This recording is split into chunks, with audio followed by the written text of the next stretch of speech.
यांच्या निवासस्थानी 90 हवन पार पडले व त्या 90 हवनानिमित्त आज ही बाबाच्या आदेशाने ही चर्चा बैठक सुरू आहे. या चर्चा बैठकमध्ये सृष्टीचे निर्माता, बुद्धीचे विधाता भगवान बाबा हनुमानजी उपस्थित आहेत, त्यांना माझा प्रणाम. तसेच आपल्या सर्वांचे सद्गुरू व मानव धर्माचे संस्थापक महातेगी बाबा बुद्धीजी उपस्थित आहेत, त्यांना माझा प्रणाम. तसेच आपल्या सर्वांच्या लाडक्या मातोश्री वाराणसी उपस्थित आहेत, त्यांना माझा प्रणाम. तसेच आजच्या या चर्चा बैठकीचे अध्यक्ष गट नंबर 9 भवानीनगर या परिसरातील मार्गदर्शक माननीय भरतरामजी धनाडे साहेब हे उपस्थित आहेत, त्यांना माझा प्रणाम. तसेच आजच्या या चर्चा बैठकीमध्ये प्रामुख्याने उपस्थित असलेले गट नंबर 9 चे मार्गदर्शक, गट नंबर 8 चे मार्गदर्शक माननीय शंकररावजी हेडव साहेब हे उपस्थित आहेत, त्यांना माझा प्रणाम. तसेच गट नंबर 9 व या परिसरातील मार्गदर्शक व या परिवारातील मार्गदर्शक माननीय अनिलजी गोटे साहेब हे उपस्थित आहेत, त्यांना माझा प्रणाम. तसेच बिडगाव या परिसरातील मार्गदर्शक पंचबुधे साहेब हे उपस्थित आहेत, त्यांना माझा प्रणाम. तसेच मंचावर उपस्थित कार्यकर्ता, मार्गदर्शक व समोर बसलेले सर्व सेवक व बाल गोपाळ सर्वांना माझे नमस्कार. आपण आतापर्यंत त्यांना अनुभव ऐकले, अनुभवातूनच आपल्याला काहीतरी गुण घ्यायला मिळते. पण अनुभवातून जे आपल्याला जे गुण घ्यायचे आहे त्या अनुभवामध्ये काहीतरी तथ्य, काहीतरी विचार आपल्या मनात रुजला पाहिजे. जर या स्टेजवर आम्ही या कोणतीही सेवा अनुभव सांगत गेले आणि तो अनुभव जर तुम्ही आपल्या मनात घेतलाच नाही तर त्याचा फायदा काय होणार? चर्चा बैठकमध्ये येऊन काय फायदा होईल? काहीच होणार नाही. त्यासाठी मी या मार्गात दुःखी आणि कष्टीच होतो.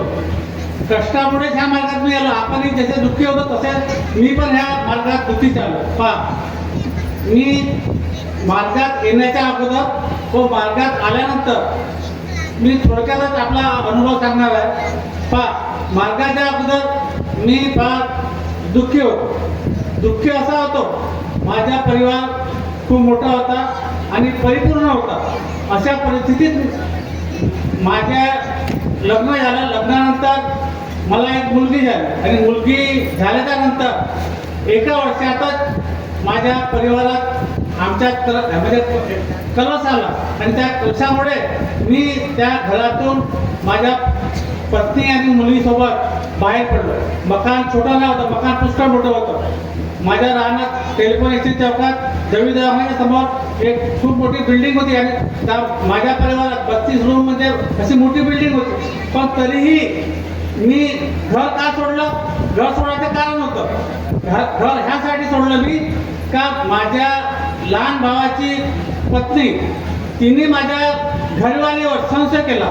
संशय असा होता का माझ्या घरवालीनं तिला जादूटोणा केला आणि मी जादूटोणा कधीच मानलं नव्हतं. अशा परिस्थितीत माझे वडील पण माझ्या त्या सुनबाईच्या त्यांच्याकडून होते. अशा परिस्थितीत म्हणलं आता मी ह्या घरी राहू तर कसं राहू?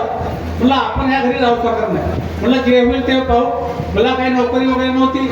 मी काम करायचा आणि काम करून पोट भरायचा. मला पेंटिंगचं काम होतं आणि त्या पेंटिंगच्या कामातून मला कामात भरपूर पैसा मिळायचा. पण मला वाईट गुणही होते. वाईट गुण म्हणजे बाकीचे नाही. मला लाठीचा शौक जास्त होता, सट्ट्याचा शौक होता, दारूच्या थोडा भाग होता, दारूचा म्हणजे तेवढा नव्हता, पण दारूचा शौक पण होता.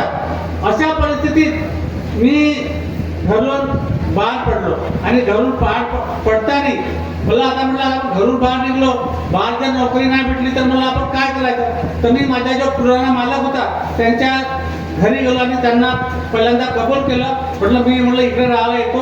तर मला नोकरी तुम्ही मला कामाची आवश्यकता आहे. तर म्हणजे ठीक आहे म्हणजे तू ये म्हणे. पण त्यांनी मला होकार दिला आणि मी तेथून अयोध्यानगरला राहायला गेलो. अयोध्यानगरला मी राहायला गेलो आणि तेथून माझी ते नोकरी आणि माझा परिवार सुखी संसार चालू झाला. पण मी गंमत जरूर होतो, पण गमवत्या ह्याच्याला मला शौकच पुष्कळसे होते. माझ्या तिचा पुन्हा लाटणं भरून होता. मी एका दिवसात कमसे कम त्या पिरियडमध्ये 2-3 हजार रुपये कमवायचा आणि 2-3 हजार रुपये कमवून पण घरी काहीच नव्हतं राहत आणि काहीच नव्हतं राहत. फक्त माझ्या खिशात 150 रुपये राहायचे. ह्यासाठी बाकीचे पैसे मी सगळे लॉटरी आणि सट्ट्यामध्ये गमवून टाकत होतो. आणि ज्यावेळेस घरी यायचं त्यावेळेस दारू म्हणजे आपल्याला एक पाव तरी दारूचे पैसे आपल्या पाशी राहिले तर आपण दारू करून घरी जायचं. अशा परिस्थितीत मी आपलं जीवन काढलं. असं करता करता माझे दिवस लोटले आणि लोटता लोटता माझ्या सासूरवाडीत माझ्या चुलत माम सासऱ्याकडे हा मार्ग होता आणि माझ्या चुलत सासऱ्याकडे हा मार्ग होता आणि त्यांच्या इथं लग्न होतं. त्यांच्या लग्नामध्ये मी गेलो आणि मी त्या लग्नामध्ये मी दारू घेतली. माझ्यासोबत माझ्या साडूभाऊ वगैरे त्यांनी मी दारू घेतली आणि आम्ही ह्या मार्गाच्या पती गुन्हा निर्माण केली आणि मार्गाच्या पतीने वाईट काहीतरी बोललो आणि मार्गाबाबतीत मी जो अपमान केला तोच मला हे माझं नुकसान झालं. आणि तेव्हापासून मी असाही मागे आलो का काही मला सांगता येत नव्हतं. मी अगोदरच किरायानं राहता अशी परिस्थिती आली का माझ्यावर कमसे कम त्या पिरियडमध्ये 3-4 लाख रुपयाचे कर्ज होऊन गेले. कर्ज मला कोणी द्यायला तयार काहून होतं तर माझा परिवार मोठा होता आणि मोठा परिवार होता, भरलेलं कुटुंब होतं. अशा परिस्थितीत आणि माझी ओळखही पुष्कळ होती त्या पिरियडमध्ये आणि त्या ओळखीमुळे मला कोणी 50,000 1 लाख रुपये कोणी देऊन द्यायचं. अशा परिस्थितीत मी कर्जामध्ये बुडून गेलो आणि कर्जात बुडल्या असल्याने असा ते ज्या मकानात मी राहत होतो शंकरराव हेडावून त्या घरी आले आहे. त्या परिस्थितीत मी त्या घरी राहायला आलो आणि तिथून टेलिफोन स्टेशन चौकामध्ये वापस राहायला आलो आणि माझे घरवाली मला पुष्कळदा मला म्हणाली का मार्गात तिला मालूम होतं माझ्या मुलाची आणि मुलीची जर तब्येत खराब व्हायची गावाला गेलो होता तर ते माझ्या चुलत सासऱ्याकडे चुलत मामसासऱ्याकडे जायचे आणि ते तीर्थ बनवून घ्यायचे. पण मला कधी मी मार्गाच्या म्हणजे हे केलंच नाही आणि मला कधी काही जादू टोका जे काही आहे मी कधी अंधश्रद्धेपासून दूर राहिलो. कधी मी असं कधी हे जवळ गेलो नाही.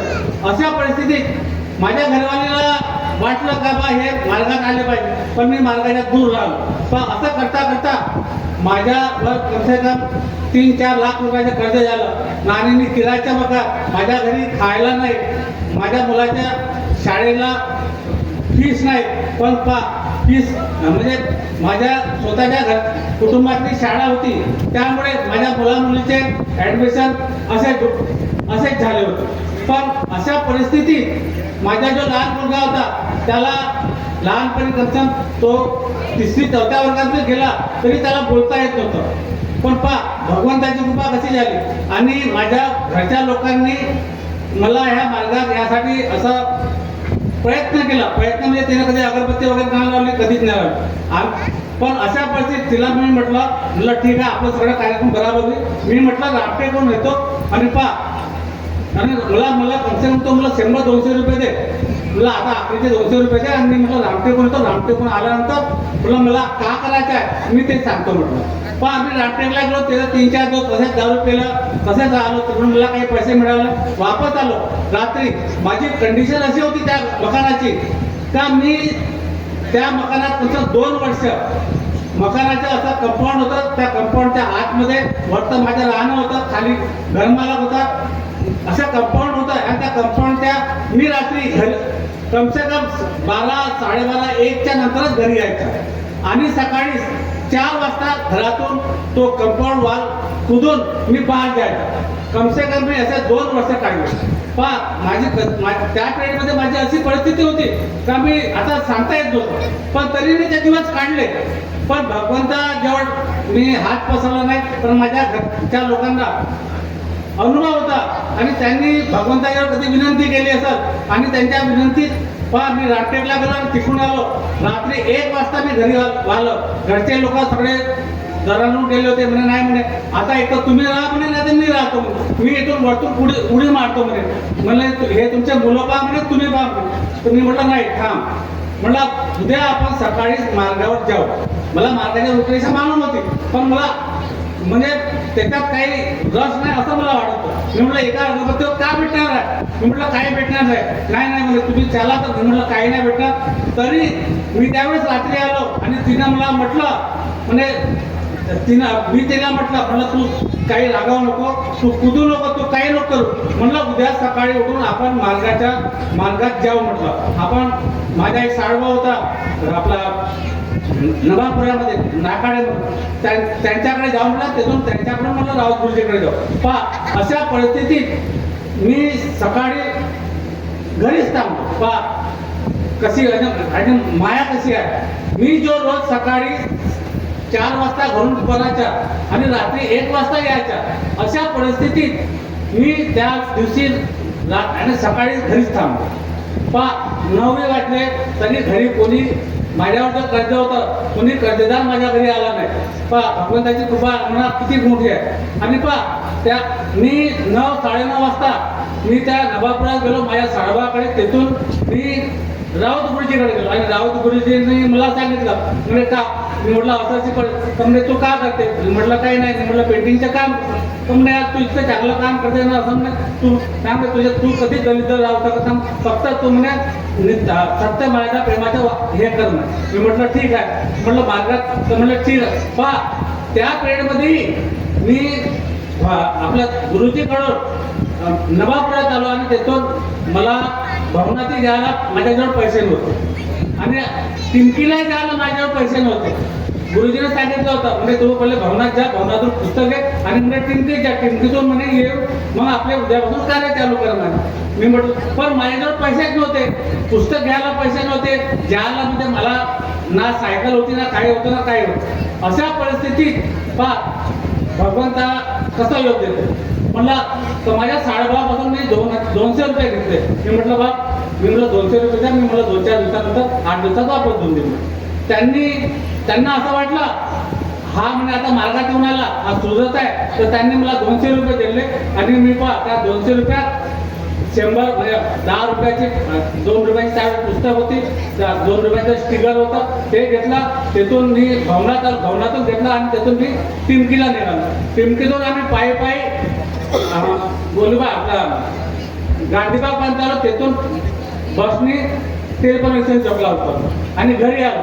पहा त्या 200 रुपयात घरच्या लोकांनी जे काही पुस्तक वगैरे झालं आणि त्याच्यातून जे काही 5-50 रुपये वाचले होते, त्याच्यातून तिने घरच्या किराणा वगैरे घेतला, तांदूळ काही जे काही. माझ्या अंगावर किराणाचे पैसे होते, किराणावाल्याचे पैसे होते, घर मालकाचे 4-5 महिन्याचा किराणा होता. अशा परिस्थितीत आता मला कसं कर, तर म्हटलं ठीक आहे. पण कोणताही जो कर्जदार होता माझ्यावर एवढं कर्ज जरूर होतं, पण कोणताही कर्ज त्या दिवसभर मी घरीच होतो. दिवसभरात कोणीही माझ्या घरी आला नाही.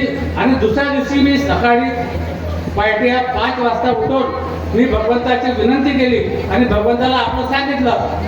तर जे बी काही माझ्या मनात होतं ते मी सगळं भगवंताच्यावर सांगितलं आणि भगवंताला म्हटलं, भगवंता जर म्हटलं तुम्ही जर म्हटलं हे सगळ्या ह्याच्यातून जर मला दूर करत असाल तर म्हटलं म्हटलं मी तर म्हटलं माझ्या घरच्या लोकांची इच्छा आहे म्हणून त्या इच्छेसोबत म्हणून म्हटलं मी मार्गात येतो. मी भगवंताला सांगितलं आणि घरून घरी राहिलो. सकाळची विनंती झाली, 9-10 वाजले. 10 वाजता म्हटलं आता घरच्या लोक म्हणजे तुम्ही पुढे घरीच राहा. म्हटलं मी घरी राहीन तर मी कमवीन का? पहिलाच दिवस होता मार्गाचा आणि त्याच दिवशी मी आपला तिथून जुनी मंगळवारीत गेलो. जुनी मंगळवारी तिथे अशोक म्हणून माझा एक मित्र होता, तर तो थोडा बदमाश करता. मी त्यांच्याकडे त्याला म्हटलं भाऊ अशी कंडिशन आहे, मला म्हटलं 3000 रुपये दिले. तो म्हणजे काय पाहिजे त्या घरी खूप पुष्कळ आहे म्हणे. ते म्हटलं तर माझ्या घरी असो काय असो तर मला 3000 पाहिजे. तर म्हणजे ठीक आहे. त्यांनी आपल्या घरच्या लोकांना जेवढून मला 3000 रुपये द्यायला. पहा त्या 3000 रुपये घेऊन मी घरी आलो. घरच्या तो बाजूला माझ्या घराच्या बाजूला किराणावाला होता, त्या किराण्यात 700-800 रुपये त्याला किराणा दिला. घर मालकी होती, तिला मी 1-2 महिन्याचा किराणा दिला आणि म्हणलं आता घरच्या लोकांना काही पैसे दिले आणि माझ्याजवळ 1-1,500 रुपये माझ्या घरी जे होते त्या 1,500 रुपयात मी आपला कारोबार चालू केला, धंदा चालू केला. आणि पहा त्या दिवशीपासून आजपर्यंत मी भगवंताच्या चरणी मिळलो. मेलो म्हणजे असा मेलो का मी सत्य मर्यादा प्रेमानं वागत राहिलो. आज पण माझ्या मी मार्गात आल्यानंतरही त्यागाचे कार्य झाल्यानंतर मला दुःख आले म्हणून नाही, दुःख म्हणजे असे का पुष्कळसे असे दुःख आले. माझा पाय तुटल्यानंतर भगवंता तरी मी 2 वर्ष घरी राहिलो, तरी मी डगमगलो नाही. कारण की मी मंडळाची जुडलो होतो. मंडळाच्या पूर्ण टोटली का मी करायचा पेंटिंगचं काम असल्यामुळे मी ज्या दिवशी मार्गात आलो त्याच्या दुसऱ्या दिवशीपासून मी पेंटिंगचे काम करायला लागलो. भवनातून मला सगळे कामं मिळायला लागले आणि तेव्हापासून मी मंडळाशी जोडलो होतो. मला सगळं मार्गाचे अनुभव मला चांगला पूर्ण आला होता. अशा परिस्थितीत मी त्या मार्गात आल्यानंतर त्यागाचे हवन झाले, फोटो घरी आले आणि माझ्या घरची फोटो भगवंताची बाबा हनुमानजीची फोटो ते तारानं बांधली होती आणि ते ती पडल्यामुळे ती फुटली. त्या प्लेटमध्ये मी भवनात होतो आणि माझ्या घरच्या लोकांनी मला फोन केला. मी भवनातच होतो. म्हणे आपली बाबाची फोटो पडली म्हणे, ते लढायला लागली होती.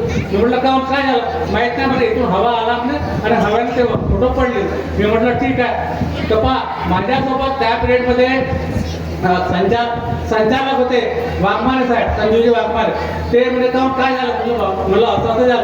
तुम्ही त्यांच्याच गाडीवर त्यांनी घरी आलो, ते फोटो घेतली आणि पार्टीत गेलो आणि ते फोटो बदलून टाकले. काही नाही बघा येताना मी गेलो म्हणजे माझ्या मनात काही विचारच नव्हते. मी विचार कधी केलाच नाही, विचार आज मी करत नाही. भगवंत बराबर पाठीशी उभा राहतो. पण मी ते फोटो घेतले ते काचमध्ये त्यातून काढले त्या भगवंताच्या फोटोची आणि सीधा पार्टीत आलो. तिथे ते काच लावला आणि जशी फ्रेम केली आणि घरी गेलो आणि खाली पाटावर ठेवून दिली. तर मी म्हटलं बा, तर तो माझ्या वाघमारे साहेब होते. वाघमारे साहेब म्हणजे उद्या हवन आज मला आज हवन नाही करत, मी उद्या हवन करेन. दुसऱ्या दिवशी हवन केले.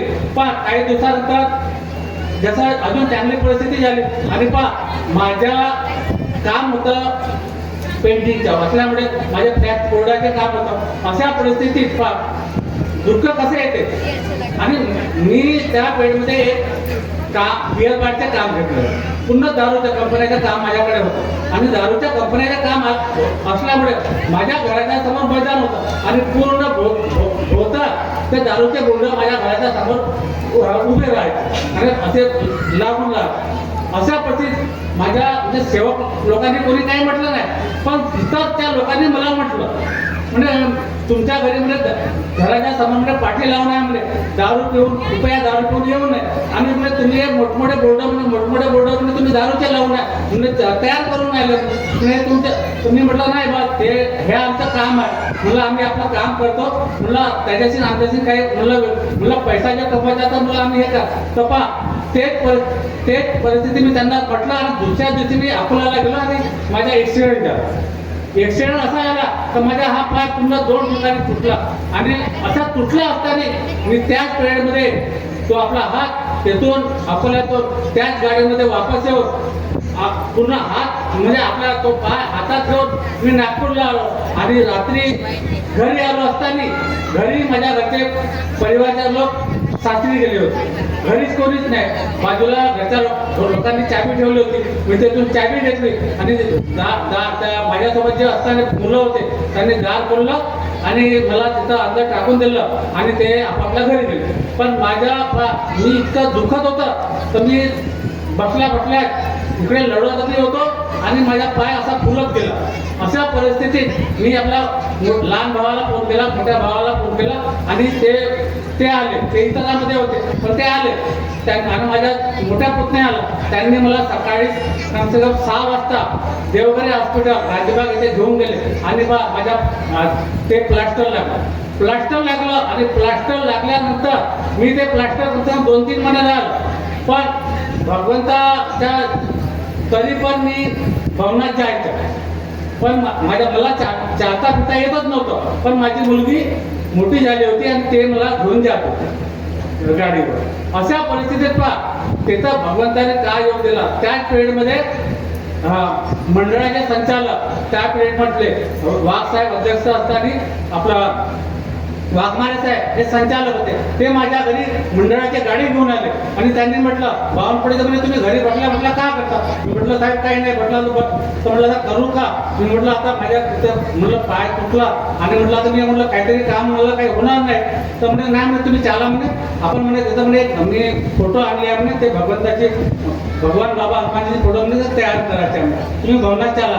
मी म्हटलं बाबा माझ्या होईल म्हणजे तुम्ही चाला तर म्हणे घरी बसल्या म्हणजे त्याचा बसायचं म्हणे. मी म्हटलं बा ठीक आहे. पहा मी त्यांच्यासोबत भवनात मंडळाच्या गाडीत गेलो, भवनात गेलो आणि पहा ते फोटो सतत 3-4 घंटेचा फोटो बनवायला मला लागलं. उभ्या घोडीवर एकाच पायावर मी ते काम केलं. पहा असं करता करता माझ्या पायाच्या मध्ये जे काही सर्क्युलेशन होतं ते वाढत गेलं आणि तो पाय पुन्हा टाईट झाला. टाईट झाला म्हणजे जो लठ्ठा होता तो असा फुलून गेला होता पाय. म्हणजे त्या जास्त वेळ उभा राहिल्यानं तो असा फुलून गेला. पण मला असं वाटलं की भगवंतानं काहीतरी चमत्कार केला. आणि पहा तसा याला मी ते फोटो वगैरे तयार केले. घरी आलो तर माझ्या तो पूर्ण पाय हालतच नव्हता. म्हणजे तो पूर्ण जो प्लास्टर लागला तो फिक्स झाला होता. आणि अशा परिस्थितीत दुसऱ्या दिवशी मी सकाळीच भवनात गेलो माझ्या मुलीसोबत आणि तेथे जो चौकीदार होता वाघ म्हणून, वाघ बाबाजी होते, त्यांनी म्हटलं म्हणजे बावनकुळे म्हणजे तुम्ही म्हणे कव्हरिंग करा म्हणे, आज ना उद्या म्हणजे प्लास्टर काढल्यावर तुम्हाला म्हणजे रॉड टाकावं लागेल म्हणे. मी म्हटलं बा नाही म्हटलं रॉड टाकत नाही, तुला असं होईल म्हणे. नाही म्हणजे रॉड टाकावं लागतं. मी म्हटलं नाही. तर त्यांनी मला सांगितलं म्हणजे तुम्ही पांढऱ्याला जा म्हणे आणि तिथं म्हणजे पट लावून द्या. पण मी त्यांच्या ऐकलं. घरी आलो आणि तो पट मी आरीच्या हिंसेच्या आरीनं कापला. इथून म्हणजे मांडीपासून जो पट होता इथून तो बोटापर्यंत पट होता. मी तो आरीनं कापला आणि माझ्या घरच्या लोक ॲटोवाले बाहेर गेली आणि ते अर्धा-1 घंटा आला तर तो ॲटोवाला होता नाही म्हणून ते अर्धा-1 घंटा आले नाही. तो जो बाबाजी आपलं वाघ बाबाजी ते माझ्या घरी आले, सगळे माझ्या घरी आले. पण माझ्या तो पाय पाहून त्यांना बी आश्चर्य वाटलं. म्हणजे आता कसं? मी म्हटलं बा काही हो म्हटलं आपण म्हटलं भगवंताला शब्द दिला म्हटलं आपल्या डॉक्टरला फेल करून आपण म्हटलं आता हा सगळं म्हटलं डॉक्टराच्या पट आपण काढला म्हटलं आता काढला तर म्हटलं. तर त्यांनी तो जो पट होता असे 3-4 जणांना असा त्या बोट टाकून असा पार केला आणि तो माझ्या पाय बाहेर काढला. आणि पाय काढला तेव्हा माझ्या पायात काही ताकदच नव्हती. म्हणजे काही असं वाटत नव्हतं का पाय आहे का नाही. अशा परिस्थितीत मी पांढऱ्या येथे गेलो. त्यांनी तो पट लावला. त्यालाही म्हटलं भाऊ म्हटलं पाय व्यवस्थित होईल का नाही. तो म्हणजे तू माझ्यापाशी कसं आला? अरे मी म्हटलं मी डॉक्टराचा पट कापून तुझ्यापाशी आलो. म्हटलं भगवंत माझ्यापाशी आहे पण म्हटलं तुझं सांग म्हणजे तुम्ही माझ्यापाशी काय लावलं. म्हटलं तू लाव आता पट. म्हटलं जे आहे ते झालं पाहू म्हटलं समजलं का होते ते. पण अशा परिस्थितीत मी तो पट बांधला आणि त्यानं पुन्हा मला पट बांधून काळ्याचा पुन्हा पिंजरा बांधला आणि तो मी घरी आलो. 8-10 दिवसातच त्या पटातून मी माझ्या पोटा हालू लागला. भगवंत कसं करते.